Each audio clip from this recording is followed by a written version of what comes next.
Guys, কেমন আছেন আপনারা? আলহামদুলিল্লাহ আমি ভালো আছি। তো আজকে একটা যুক্তিপূর্ণ কথা কইতে হয়েছে। তো যেমন ধরো, আমি ছোটবেলা থাকি না আমার শক্ত আমি অভিনেতা হইতাম, কিন্তু আমি পারিনি, কারণ আমার মাইক স্কিল ভালো ছিল না। তারপরেও আমার লোকে অভিনেতা পারতো না, চ্যালেঞ্জ করি যে সারে আমি তো কত ইচ্ছে গিয়া এখন যে এ খালির ফুরি তুই অত অভিনয় খরচ কেন? তোর তাকে 70% বেশি আমি অভিনয় জানি। মানুষ মাইরা মানুষ কান্দাইরা তুমি এখন অভিনয় করো না নিয়ে অভিনয় ছাড়ি দেও, এটা অভিনয় আর খাইতো না। মানুষে বুঝিলিছে তুমি কিতা আর অভিনয় হইল না, মানুষের গলার দই দেয়া খাইন দেয়া তোমার চিন হয়ে গেছে। তোমার চেয়ে বুঝছো নি 70 গুণ বেশি আমি অভিনেতা, বুঝছো নি?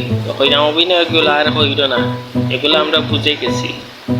তোমার চেয়ে 70 গুণ অভিনয় আমি জানি, এগুলো আর করবে না। যে সে শিষ্য কোনো উরুতাইতে ও বুঝে ফেলবো যে এগুলো অভিনয়।